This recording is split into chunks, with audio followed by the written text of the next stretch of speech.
stuff that they generate. There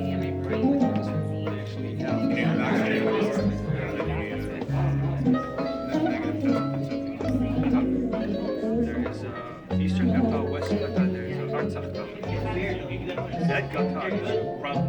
So my mother made it, my grandmother made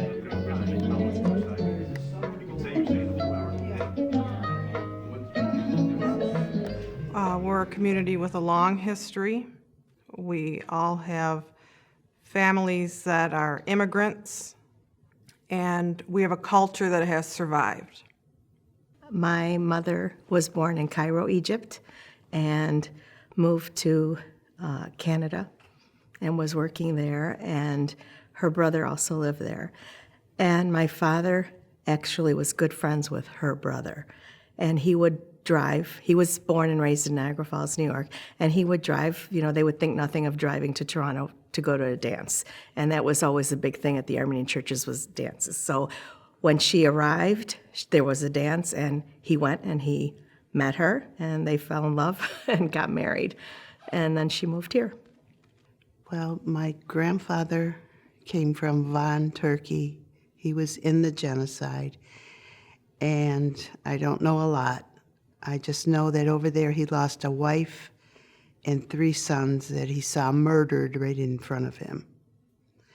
And he escaped, went to France. Then from France he went to Cuba, where he met my real grandmother, married her there and brought her here, and they had 3 more children.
I was born 3rd generation Armenian genocide survivor. My brother was born. We were both baptized as children in the basins at St. Sarkis Church. I actually just found something in the files that the church the idea was thought of in 1949.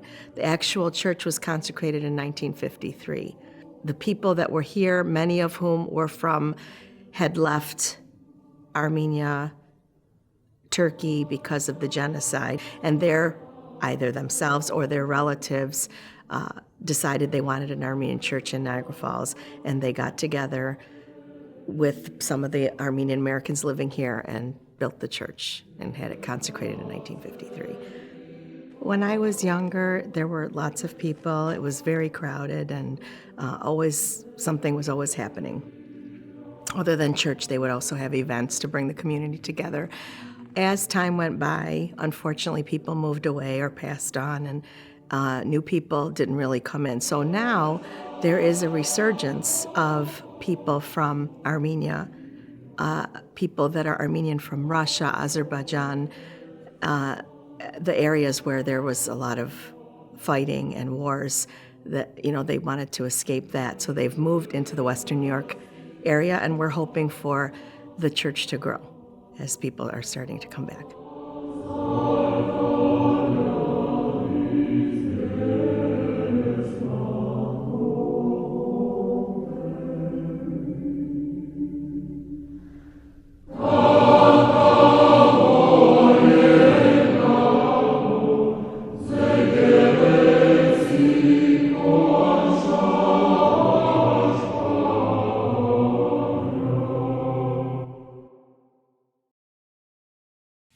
The Armenian Genocide was the first genocide of the 20th century, and as many people recall, Hitler referenced the Armenians as when he was planning the Holocaust, what became the Holocaust, as who remembers the Armenians.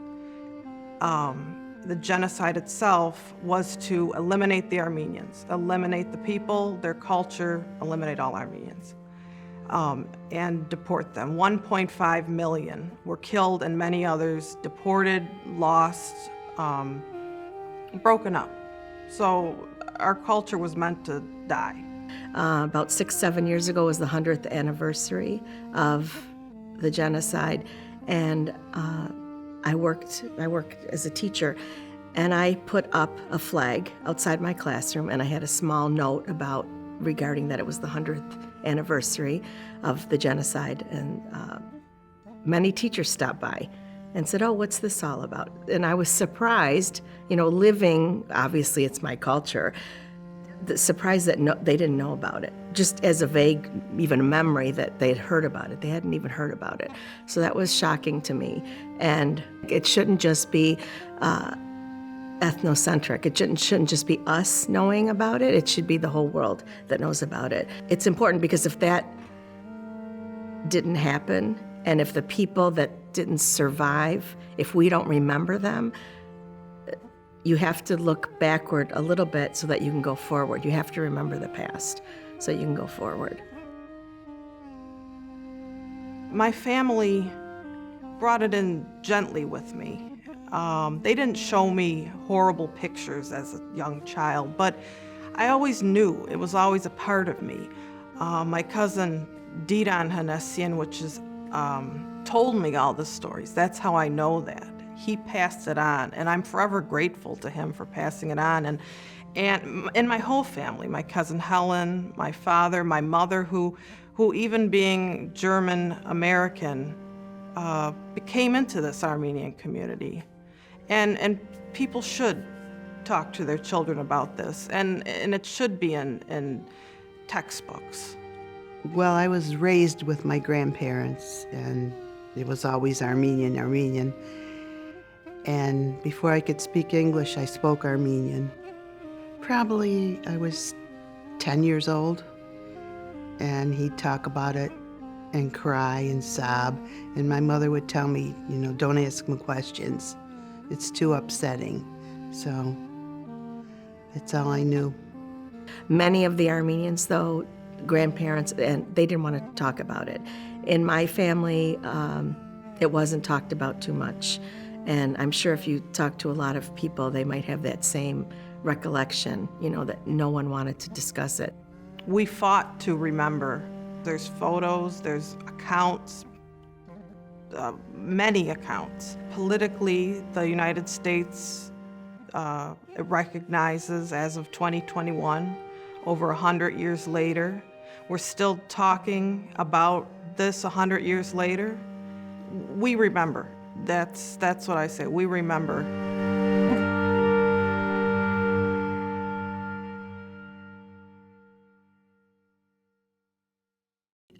Because of the genocide, certain foods that were brought over by the survivors, like one food that we have is an Easter bread called choreg, and those recipes were brought over. The survivors brought it over. So it's our link to the past, and when we continue to make these foods, I feel that it's a respect to those people that did not survive, in my family or in anybody's family. So I'm helping to keep them alive in a tradition of food that everybody loves food, so that's one way to keep them present with us. Today we're making the Armenian traditional Easter bread called choreg. It's traditionally made at Easter, but families make it all year round, and Christmas is also another special time. Very simple ingredients: flour, sugar, milk, butter, lots of butter. And what we do is after the dough is made, it has to rise for at least 3 hours. And we have turn the dough into small palm-sized balls, and we roll it out. And one of the things I learned from my mom is that it's a very gentle dough, so you have to just kind of do it. She used to do it 1, 2, 3, and have it all done, but mine takes a little longer than hers.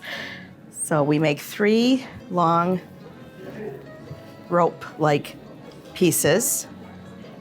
And the traditional way, although there's many ways, is to braid it, just like you would braid hair.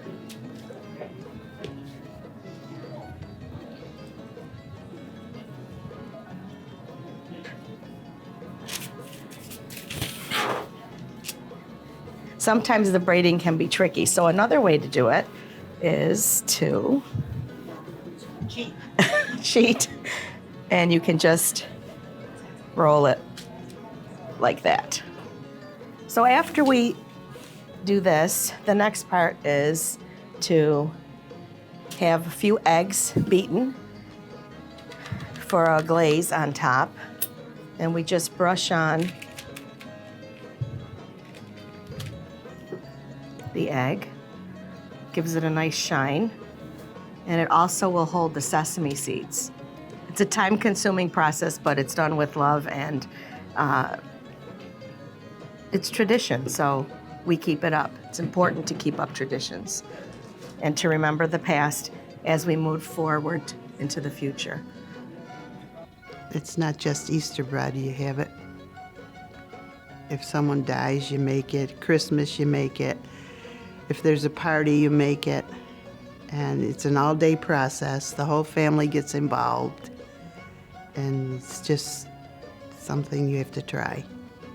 This is an ingredient called mehleb that is very aromatic. It's found in Middle Eastern stores. It's ground. You can buy it and as the whole seed. It could come as the whole seed, and you can grind it yourself. It's very hard to find around here, so I have to actually either go to Canada or order online. So when I make it now, because I have some family members and friends that are allergic to sesame seeds, I do both. So for the people that are allergic, they get the Nigella seeds. Okay, now it's ready to go into the oven. So the oven is preheated at 350 degrees for about 20-25 minutes.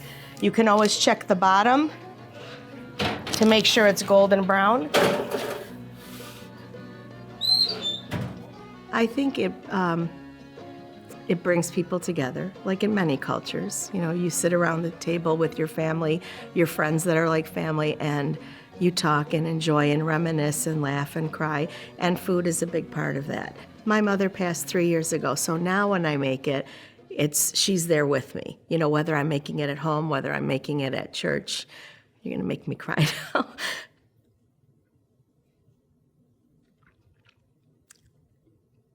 And I always strive to make it as light and fluffy as she did. I don't always get there. I made a lot this past year for our church picnic, and I kept trying it and retrying it. And, you know, people said that it tasted really delicious, but it wasn't quite her touch. But I know she's there. So I remember her telling me that you have to use a very gentle touch. You know, some breads you're pounding. Choreg is not. It's very when it's risen and you're ready to go with it, you have to kind of just gently blend it in. Even when you're mixing it, it's not a dough to be played with. It's just very gentle, and that's what makes its lightness.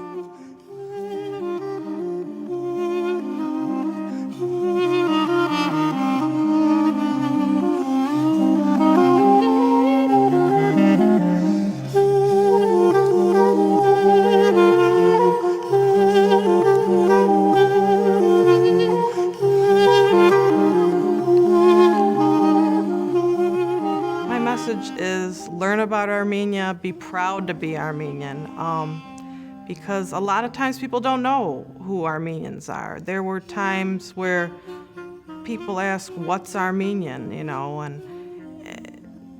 and just learn about it, be proud, how strong we are as a people.